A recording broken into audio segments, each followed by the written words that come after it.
Hello, everyone. It's Wednesday, August 23rd. Joining us today are the State Superintendent of Schools, Michelle Blatt, and our State Health Officer, Dr. Matt Christensen. And we'll hear from them in just a few minutes. But I've got a couple of judicial appointments and everything that I'm very, very tickled to death to do today. But I'm going to announce the appointment of two circuit court judges. The first one is Stephanie Abram, and Stephanie I've known for a long time. She's super bright, but I am announcing today the appointment of Stephanie Abram, or Abraham rather, I'm sorry, and Stephanie is from South Charleston, and she, but I'm sorry, Stephanie is being appointed, to the South Charleston, to the 13th Judicial Circuit Court serving Kanawha County. And like I said just a second ago, I've had the opportunity to know Stephanie a long time. She's done a lot of great work, in education in a lot of different areas and everything. She's, without question, she's a true Christian and a mother of two and a small business owner, and she's just an incredibly bright young lady, and so I'm really proud to be able to appoint her. And secondly, there's a young man in Clay County. His name is Michael Asbury, and Michael is a family guy and everything, and he is absolutely very proud of his involvement with the church and community. He is a graduate of West Virginia State and WVU Law School. So those are my two appointments, and he'll be serving in the capacity in the 14th Judicial Circuit, and Stephanie in the 13th, and so he'll be serving Braxton, Clay, Gilmer, and Webster counties, and Stephanie, Kanawha County. So congratulations to them. I'm sure they'll do great work for all of us. One thing that I've tried to do, and I've tried to do it as fairly as I possibly could. But without any question, in years past, West Virginia has been a judicial, hellhole. I hate to say that, but it has just absolutely been just exactly that. We've appointed lots and lots of good, rock-solid, conservative folks to the courts and everything, whether it be, the many different judges that I've been able to appoint and everything. But I can say now that without any question, businesses are coming back, and absolutely people are looking at West Virginia in an entirely different light now, but it makes a big difference who's on the bench, and with that all being said, we want the world to step up and take notice, but we don't want them to turn their nose up at West Virginia because of all the judicial hellhole issues that we've had in the past.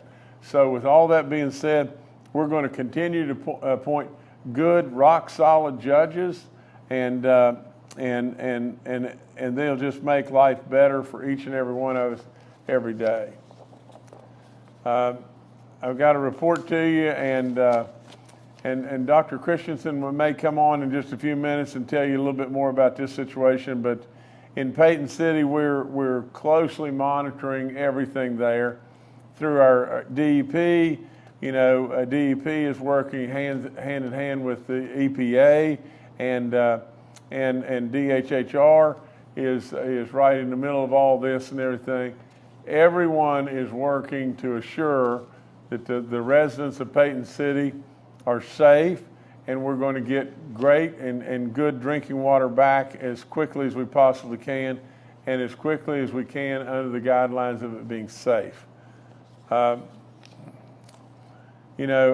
this, Dr. Christensen, will ask him to come on as well as Michelle right now in just one second, but I want to highlight a state government and public-private partnership that addresses a public health crisis that is absolutely on everybody's radar, and that's this vaping deal with our young kids. And so, Matt, if you and Michelle could come on and tell us a little bit more about what you're doing here and everything, it'd be really great. I honestly believe with all in me, and I just had the great pleasure of being at the Mountaineer Challenge Academy South, and was with all kinds of young cadets, men and women alike, and kids that maybe were a little astray, and we're trying to reset their life and get them on a good path and everything. But I am really involved with children in lots of different areas, and I can tell you kids are pulled out in many, many directions. And Matt, you and Michelle, I know, are doing great work. Tell us about the great work you're doing here in regard to this vaping issue. Great. Thank you, Governor Justice, for the opportunity to highlight a project that is really a critical issue for parents, teachers, and everyone across the state, which is affecting our youth, which is vaping and the use of e-cigarettes. Now, I'm astounded by the statistic every time I hear it, but in 2021, almost half of high school students reported using either currently or past use of e-cigarettes and vaping products. This has really become a new addictive product on the scene that we've known that we have to really address and get to the bottom of. Our team at the Department of Health and Human Resources, Bureau for Public Health, Division of Tobacco Prevention, and the West Virginia Department of Education have partnered in a public-private partnership with the American Lung Association, the Partners in Health Network, the Palatine Foundation of Huntington, the Claude Worthington Benedum Foundation, and others to launch a statewide anti-vaping campaign in West Virginia schools. This campaign is called West Virginia's Clear Future, Don't Let Vaping Cloud It. And this initiative will offer evidence-based, peer-led, catch my breath vaping prevention curriculum to every county in the state over the next 3 years, starting in one school per county in the first year. The primary focus is going to be in middle schools because the data tells us that this is the optimal time to prevent experimentation with e-cigarettes and vaping products. And that by the age of 14, the young age of 14 is when most e-cigarette initiation occurs. And so we have to get at this very, very early. Teachers are going to be a critical part of this intervention, and they'll agree to serve as facilitators in the Catch My Breath program and receive a 2-day, 6-hour online professional learning course to prepare them to present this curriculum to students. Now, as word is spread about the build up to this program in schools, we've heard a lot of interest, not only among teachers, but among parents, and really across society, because everyone sees how big of an issue this is and highlights the importance of the need to reduce the grip of this addictive product on our kids. We're thankful to be a part of this incredible work. We appreciate State Superintendent of Schools, Michelle Blatt, in joining us in this effort. And at this point, I would like to introduce Michelle Blatt, Superintendent of Schools, who's been an incredible partner in all pulling the rope together to address this problem for our kids. Thank you, Governor. Thank you, Dr. Christensen. We're honored to be a part of this project. Vaping, as the governor and Dr. Christensen have said, has become a huge issue in our schools and accounting for a lot of the discipline infractions and things that we're seeing across the state. And I truly believe that our students think that vaping is safer than cigarettes and that it's not going to do the damage to their health as they do with cigarettes because it is so new of a concept out there. So my goal and my hope is with this program and our partnerships that we'll be able to inform our students of the health risk and the dangers of vaping and be able to catch a lot of those middle school students before they do get addicted to these various things. Thank you. No, thank y'all so much, and let's just try to make a difference. I mean, that's all there is to it. And I know you're doing that, and I know you're doing it every day, but you're exactly right. Our children probably don't understand at all, and if we can step up and do something to be really helpful here and everything and really move the needle, that's what we ought to do. So thank y'all so much. Okay, let me report to you, some events that we've just been to this week. On yesterday we proudly signed into law the $12 million of funding for fire departments and first responders. We did it in Mason County, and it's incredible, just incredible what's going on there. To be perfectly honest, Mason County is booming like nobody's business, and And these great people are going to be called on, and they're going to be called on over and over and over. They've already been called upon, and they're the very first people that we see, and they are the true folks that are running to the fire. So it was a big day. We're really proud to have signed this into law and everything, and so nevertheless, I can never thank all those enough that were there in Mason County, and all of our volunteer fire departments all across the state, and all the good stuff that they do, as well as our first responders. We left there and we went to Marshall University, and we signed into law, with President Brad Smith there, our President Craig Blair, and our Speaker of the House, Roger Hanshaw, and I all signed this, and we signed it together at the same time. A lot of Marshall folks, a lot of students there and everything. But this is the $45 million for the cybersecurity, work that's going to be done there. This will absolutely blossom into job after job after job. Marshall University is leading us, not only leading us, but leading the nation in cybersecurity. And so great work, really, really exciting day at Marshall. And, I loved it. I loved it to death. And so all good, all good. So today we went to the Mountaineer Challenge Academy South. And, I look at those kids and I just think, gracious goodness, the great work that the National Guard is doing is phenomenal. I mean, that's all there is to it. They have now graduated, in our Mountaineer Challenge Academies and everything. The two schools together have graduated over 5,000 kids, cadets, kids that are now underway. They're on their way to doing all kinds of goodness. And, those kids just needed a helping hand. That's all there is to it. They'd gotten off on the wrong foot a little bit. But this was, just a reset, and something that absolutely now will change their life and propel them to do all kinds of goodness for all of us. When you see these kids, and I've been with them stocking trout streams, and I've seen over and over stuff that they do, and just their hearts and how good they really are, and to think, that we may have lost them.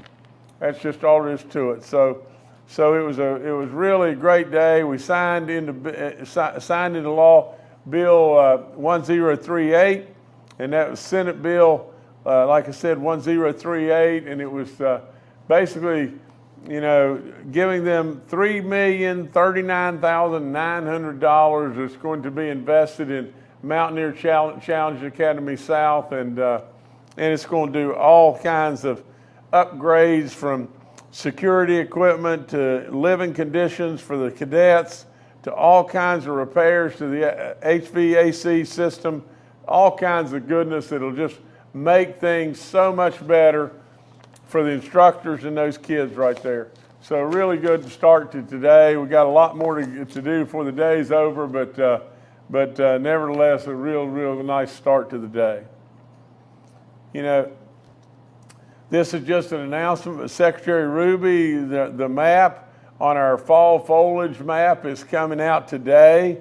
It'll show all the locations, the best we can possibly, come up with is, when the leaves will be turning and everything. It's hard to imagine that fall is right around the corner, but I still believe we've probably got close to 6 weeks of summer still with us and everything. We want to enjoy, and so, but as our seasons change and everything, we drift into fall, this state really shows off. That's all there is to it, and I say it over and over. But God is really showing off. I mean, that's all there is to it. It is so beautiful. It's just off the chart, especially in the fall. Now, Dr. Christensen is going to give us an update. I told you, I promised you that I'd have him on today, and he'll give us an update on all the COVID numbers and stuff like that. But Matt, if you'd come on and talk to us about that. Thank you, Governor, for the opportunity to provide an update on COVID-19 and the current status of COVID-19 cases in West Virginia. There's been a lot of national news about an increase in numbers in West Virginia. We have not seen a significant increase in COVID-related hospitalizations here in West Virginia. Hospitalizations are averaging around 10 cases per day and around 70 to 80 per week. And this remains some of the lowest hospitalization rates that we've seen since April of 2020. Now, as everyone knows, that in May, the COVID-19 public health emergency declaration in the United States came to an end. And while the response is being stood down over time, we have more tools than ever to protect ourselves against health threats and against other respiratory viruses, particularly in the upcoming fall season. West Virginians aged 6 months and older are recommended to stay up to date on their COVID-19 vaccines, which can include an additional shot, but that should be discussed in consultation with your primary care provider. And one bivalent or Omicron COVID shot is recommended for people 6 years and older. For West Virginians aged 6 months through 5 years, there are more specific recommendations, which should be discussed in consultation with your healthcare provider, as well as for individuals older than 65 or with other specific immunocompromising conditions. The vaccinate.wv.gov vaccination due date calculator is one of the best ways for people to figure out when they might be due for their shot. We also want to remind people that testing kits are available and are a great tool to try to identify what your risk is if you're feeling sick and if you are a risk to others. And so we recommend people take advantage of those home testing kits to be as informed as possible about your illness. Vaccines for COVID are obviously very, very important, but we also have the upcoming flu and RSV season. And these are other vaccine preventable illnesses. Flu shots are incredibly important in the fall season in September and October to make sure that you can keep yourself out of the hospital and keep yourself at work and keep your friends and loved ones from getting sick from the flu or influenza virus. The team at the Bureau for Public Health is continuing to track these data and the data around the different respiratory viruses that are going to be circulating this fall to make sure that we're protecting West Virginians from all of these viruses. And we're going to be expanding some of these initiatives around all the viruses to build what we're calling a Pan Respiratory Advisory Committee, which will start convening next month to focus on flu, RSV, in addition to COVID-19. We do expect to see some increases here coming up in the fall, as we do, and before COVID, as we saw with flu and flu season and RSV season. However, that increase and how big that increase is really depends on us. It depends on whether we get vaccinated, whether we test early, and whether we stay home if we feel sick. So protecting our loved ones, our communities, our families, and our friends is really up to us, and that's something that we do great here in West Virginia. And we look forward to continuing to provide guidance to West Virginians on how to stay safe this fall. You can stay current on COVID information here in West Virginia at coronavirus.wv.gov. Thank you again, Governor, for your leadership on this, and we'll pass it back to you. Okay, Doc, thank you. And let me just throw in one other little tidbit. If you'll remember, when all the COVID situation was going crazy nationwide, there were city after city that were, the people were panicked. And we in West Virginia, it hadn't really hit us yet. And then as time went forward and everything, we had that happen over and over and over again. When the different variants came out and everything, we were always behind. And now in this situation, and I only mean behind in all the sicknesses showing up here, but they always came here. We were behind the nation, but they ended up here too. So with all that being said, all I would say is, going forward, just beware, because if our nation, if the numbers are significantly rising in the nation, they will probably end up rising in West Virginia. They haven't gotten here yet and everything. Protect yourself. There's no need to panic. There's no need to run out and go crazy here and everything in any way, but absolutely just watch. Use good practices and just watch and beware just a little bit and everything, because we don't want a bunch of sick folks in West Virginia, and we've done it right all the way through. And the only reason I'm kind of shooting a shot across your bow is Don't get asleep at the switch here, because it will end up in West Virginia as well before it's over. Real and true, that's all I've got. And now, we'll take your questions, please. All right, thank you, Governor. We'll now go to questions from members of the media. The first today from Charles Young with WV News. Hi, this is Charles Young with WV News. Governor, I have a question about the $12 million for volunteer fire departments and EMS you signed into law yesterday. During that bill signing ceremony, you talked about how we still didn't have a permanent funding source.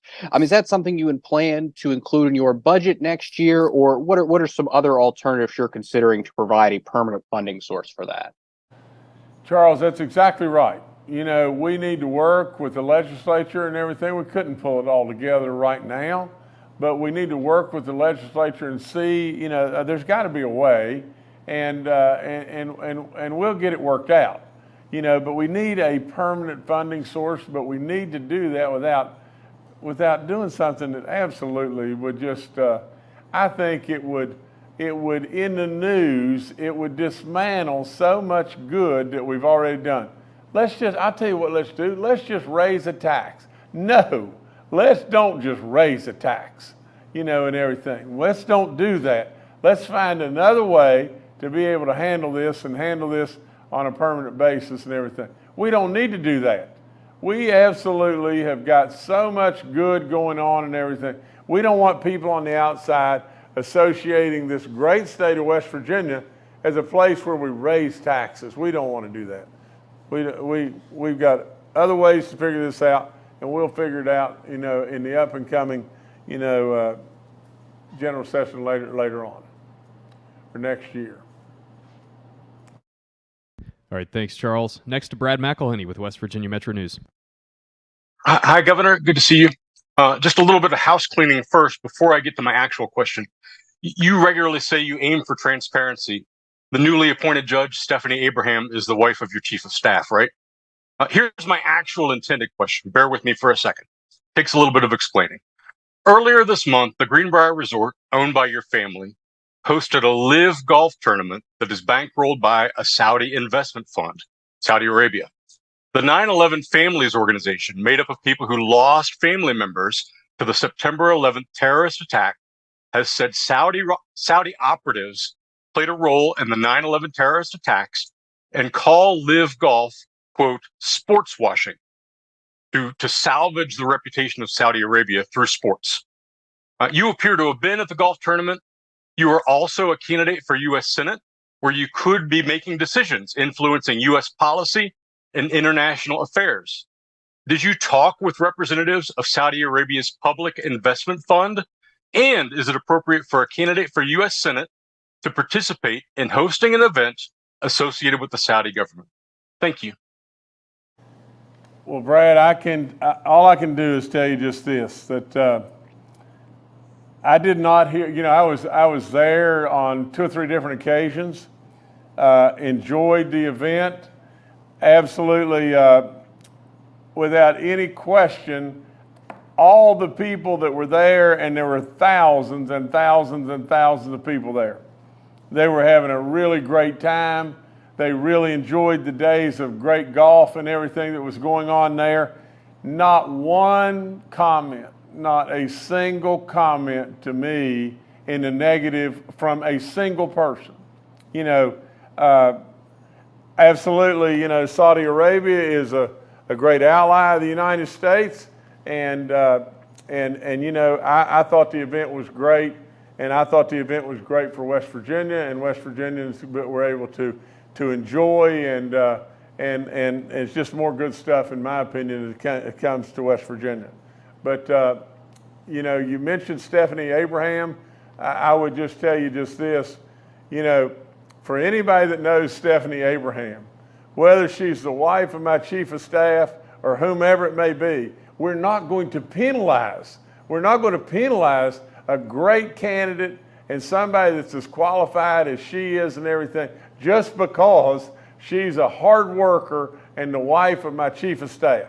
I mean, there is no possibility that we're going to penalize this great girl. Her absolute career speaks for itself and everything, and she is a great woman that has done great work, and she'll continue to do exactly that. All right, thanks, Brad. Governor, back to you. My goodness, that's all we got today. Well, listen, you know, in review, and let me go through this real quick and everything, but, you know, I salute Michelle and Matt and, you know, Michelle Blatt and Dr. Christensen, you know, in regard to their taking on this anti-vaping initiative and everything. I want to assure the people of Payton City and everything that we are on this, and we got a lot of people on this and everything, and whether it be DHHR or it be our DEP or working with EPA and everything, we'll get to a positive resolution of this. You know, from the standpoint of the judges, you know, Michael Asbury and Stephanie Abraham, you know, listen, I stand behind my choices over the years, you know, again and again and again. Good, solid, rock solid people with conservative values and everything. You know, I stand behind my deeds. From the standpoint, you know, like I said, we spent a great day yesterday at Marshall, in Mason County at that incredible volunteer fire department down there, and today at the Mountaineer Challenge Academy South. Good stuff. We'll be on the road again tomorrow. We'll be at Moundsville. We'll be signing into law a $150 million supplemental appropriation for our roads, you know, and we'll be doing that in Moundsville. You know, look at all the good stuff that's on the way, you know, when those leaves start turning and everything, and Secretary Ruby's map is going out today, and that's about all I've got right now. But listen, just thank you for your questions, and let's just keep on doing good stuff in West Virginia.